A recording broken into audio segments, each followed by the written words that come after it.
नमस्कार, मैं चेनाराम महिला, असिस्टेंट प्रोफेसर राजनीति विज्ञान, राजकीय बांगड़ महाविद्यालय डीडवाना से।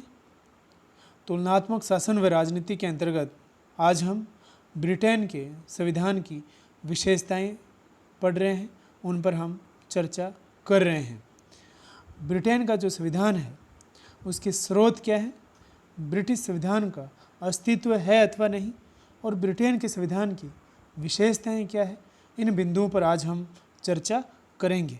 सबसे पहले देखते हैं, ब्रिटिश संविधान अमेरिका, भारत व फ्रांस की तरह एक सुनिश्चित अभिलेख नहीं है, बल्कि यह क्रमिक विकास का परिणाम है। तो जिस प्रकार भारत, अमेरिका और दुनिया भर के देशों में हम देखते हैं कि एक सुनिश्चित अभिलेख होता है जिसे संविधान का नाम दिया जाता है, तो वैसा वहाँ पे नहीं है। मुनरो ने कहा है कि ब्रिटेन का संविधान आज्ञा पत्र, अधिनियम, न्यायिक निर्णय, प्रथा और परंपराओं का सम्मिश्रण है। अब इसके स्रोत की बात करें तो प्रथम बिंदु जो हम देख रहे हैं वो है ब्रिटिश संविधान के स्रोत। तो इन स्रोतों के अंतर्गत प्रथम स्रोत है प्रसिद्ध संवैधानिक घटनाएं। जो प्रसिद्ध संवैधानिक घटनाएं जो वहाँ पे घटी, उन्हीं को स्रोत के रूप में काम में लिया जा रहा है। तो उनमें प्रथम है महान आज्ञा पत्र 1215, मैग्ना कार्टा के नाम से प्रसिद्ध जो है। इस मैग्ना कार्टा में राजा के अधिकार कम कर दिए गए, बेरेनों व पादरियों के अधिकार सुरक्षित रखे गए। राष्ट्रीय सभा की स्वीकृति के बिना राजा कोई कर नहीं लगा सकता। तो ये 1215 के महान आज्ञा पत्र में ये बातें रखी गई। राष्ट्रीय सभा की स्थापना उस समय हो गई थी। दूसरा जो देखें वह है अधिकारों का प्रार्थना पत्र 1628। इसके द्वारा कानून बना कि पार्लियामेंट की आज्ञा के बिना कर नहीं लग सकता और बिना कारण बताए किसी को गिरफ्तार नहीं कर सकते। तो पार्लियामेंट की आज्ञा के बिना कर नहीं लग सकता और बिना कारण बताए किसी को गिरफ्तार नहीं कर सकते। तो अधिकारों का प्रार्थना पत्र 1628 में। तीसरा इसी के तहत संवैधानिक घटनाओं के तहत अधिकार पत्र 1689, जो इंग्लैंड में गौरवपूर्ण क्रांति हुई 1688 में।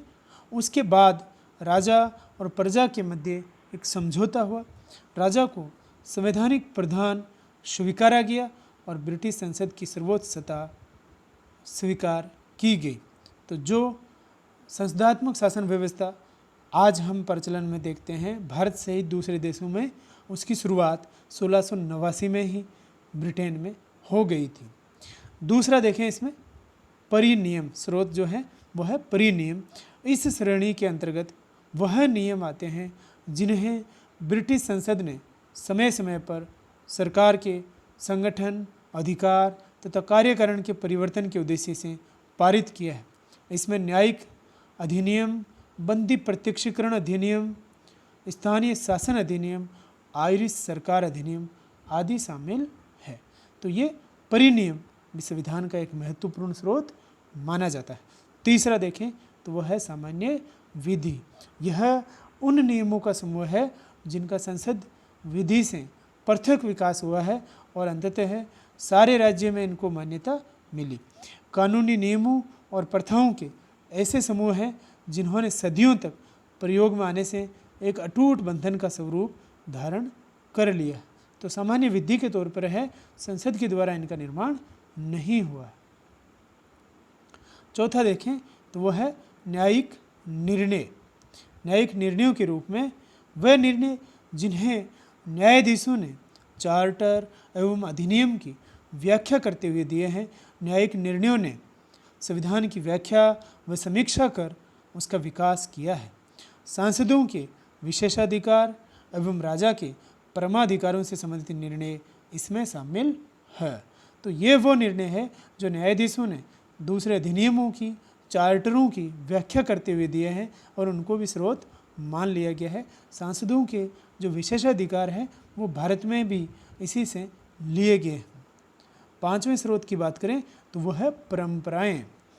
ब्रिटिश संविधान में परंपराओं का भी रूढ़िवादी देश होने के कारण विशेष महत्व है।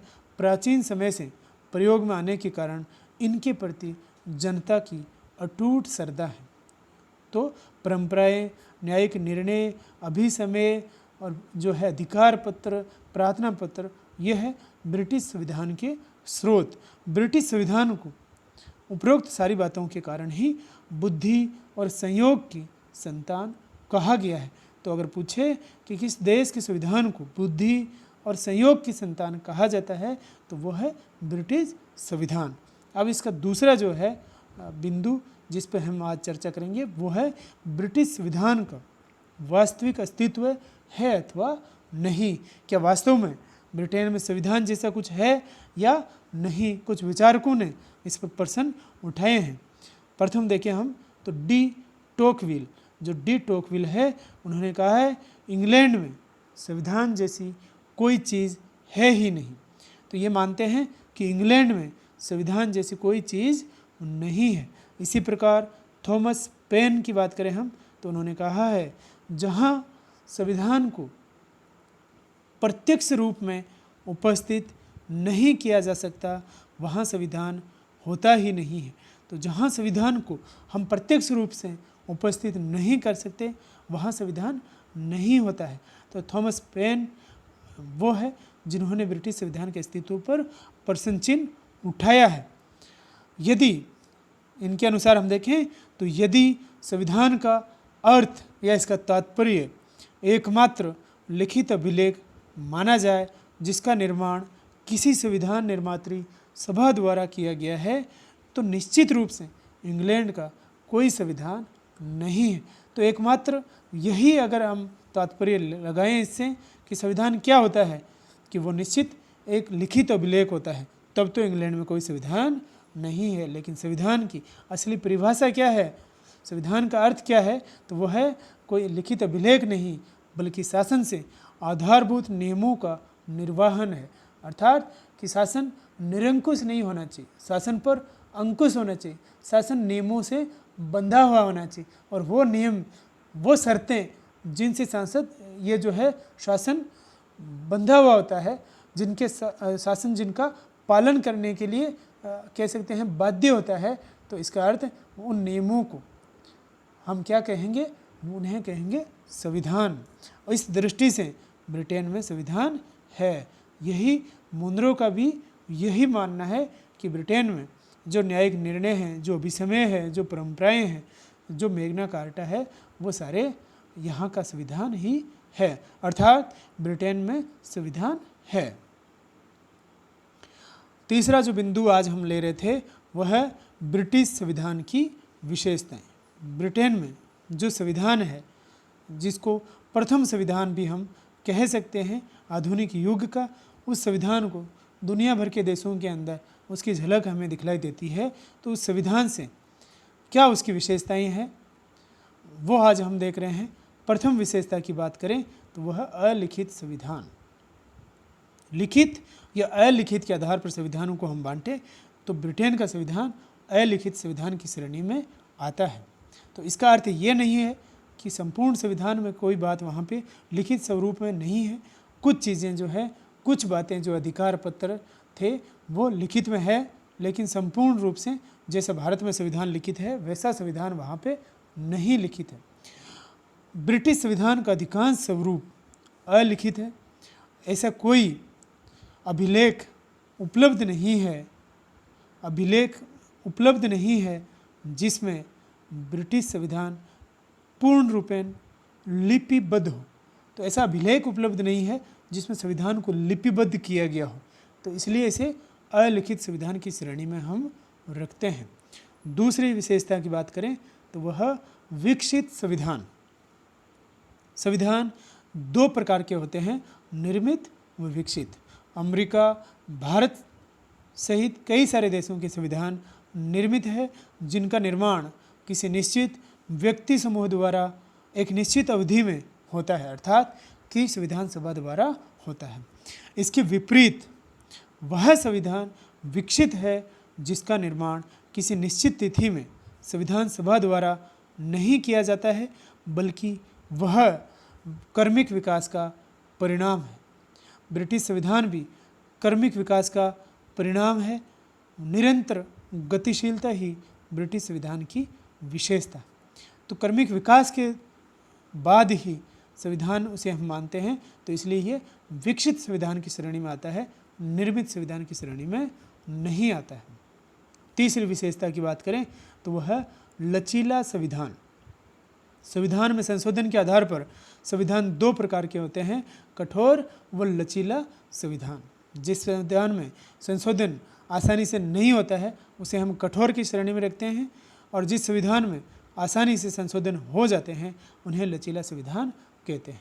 ब्रिटेन में साधारण संवैधानिक कानूनों का जिस प्रकार निर्माण किया जाता है उसी आसानी से संसद जो है किसी भी कानून के अंदर संशोधन कर सकती है, किसी भी अधिनियम में संशोधन कर सकती है, इसलिए इसे लचीला संविधान कहते हैं। तो ये एक लचीला संविधान है। चौथी विशेषता की बात करें तो एकात्मक संविधान। शासन शक्तियों के केंद्रीयकरण व विकेंद्रीकरण के आधार पर संविधान दो प्रकार का मान सकते हैं, एकात्मक व संघात्मक। शासन शक्तियों का एक जगह है, एक केंद्र बिंदु में अगर एकत्रितकरण हुआ है, केंद्रीयकरण हुआ है तो एकात्मक शासन है, और शासन शक्तियों को बांटा किया है, शक्तियों का विभाजन किया गया है, शक्तियों का विकेंद्रीकरण किया गया है, इसका मतलब उसे संघात्मक की श्रेणी में हम रखते हैं। ब्रिटेन में शासन की समस्त शक्तियाँ चूँकि एक ही केंद्रीय सरकार में केंद्रीयकृत होती है, इसलिए इसे एकात्मक संविधान कहते हैं। शासन की सुविधा हेतु वहाँ काउंटीज, बोरो एवं अन्य स्थानीय क्षेत्र स्थापित किए गए हैं जिन्हें केंद्र सरकार से शक्तियाँ प्राप्त होती है, यह एकात्मक संविधान में आता है। तो वहाँ पे एकात्मक संविधान है, लचीला संविधान है।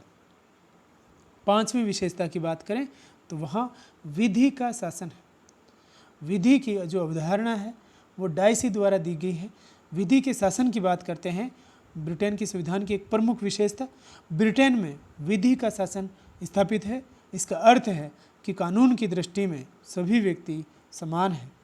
कानून की दृष्टि में नागरिक व सरकारी पदाधिकारी दोनों ही समान हैं।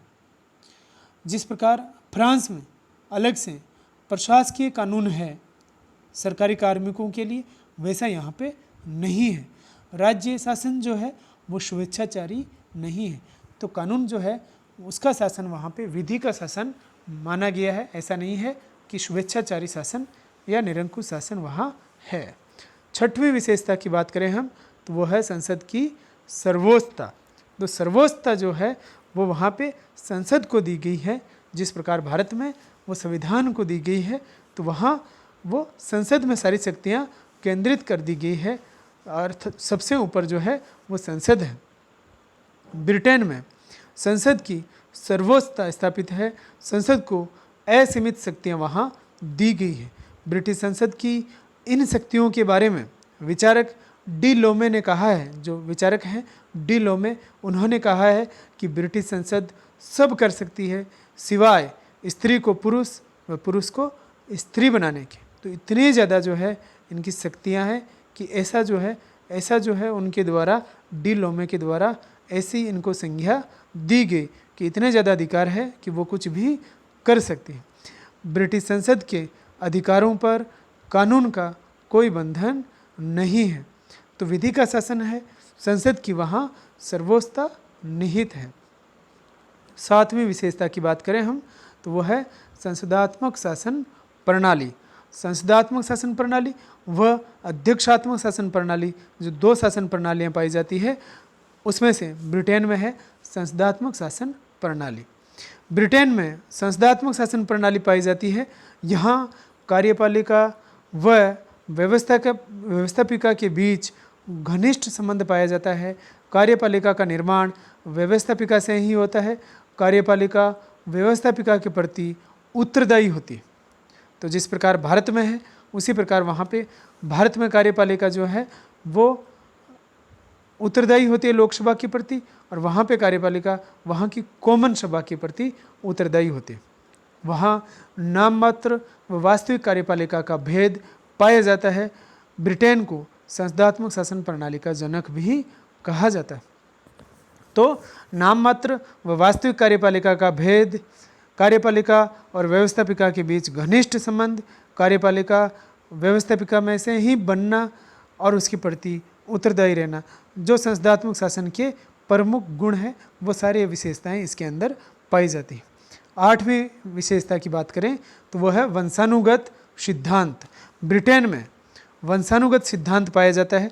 वहाँ अभी भी सम्राट का पद व लॉर्ड सभा के सदस्यों का चुनाव वंश परंपराओं के आधार पर किया जा रहा है।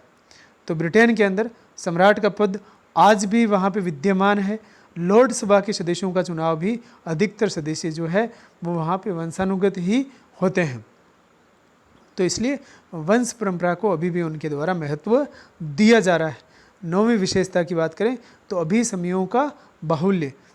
ब्रिटेन के संविधान में अभिसमय और परंपराओं का बाहुल्य है। अभिसमय जो है उसका अर्थ है लोकाचारों, परंपराओं और रूढ़ियाँ जो है उनको कहते हैं अभिसमयों। तो इन अभिसमय जो है, परंपराएं जो है, उन पर ब्रिटेन का संविधान जो है वो आश्रित है। ब्रिटेन के संविधान का ये एक महत्वपूर्ण स्रोत भी माना जाता है और इनका बाहुल्य वहाँ पर पाया जाता है संविधान के अंदर। 10वीं विशेषता की बात करें तो वह है नागरिक स्वतंत्रता। ब्रिटेन में नागरिक स्वतंत्रता के लिए समय समय पर अधिकार पत्र जारी किए गए हैं। 1215 से ही हम इसको ले सकते हैं। ब्रिटेन में संसद के कानून ही सरकार के अधिकार क्षेत्र एवं नागरिकों के मूल अधिकारों की सीमा तय करते हैं। तो नागरिक स्वतंत्रता है वहाँ, अभिसमयों का बाहुल्य है, वंशानुगत सिद्धांत है, संस्थात्मक शासन प्रणाली वहाँ पाई जाती है। तो ये इस बार है ब्रिटेन के संविधान की विशेषताएं। लचीला संविधान, अलिखित संविधान, विकसित संविधान। तो ब्रिटेन की संविधान की विशेषताएं, ब्रिटिश संविधान का वास्तविक अस्तित्व है अथवा नहीं, और ब्रिटेन के संविधान के स्रोत क्या है, ये सारी जो चीज़ें थी वो सारी जो है आज का जो हमारा जो चर्चा का प्रमुख विषय था वह है ब्रिटेन के संविधान की विशेषताएं। धन्यवाद।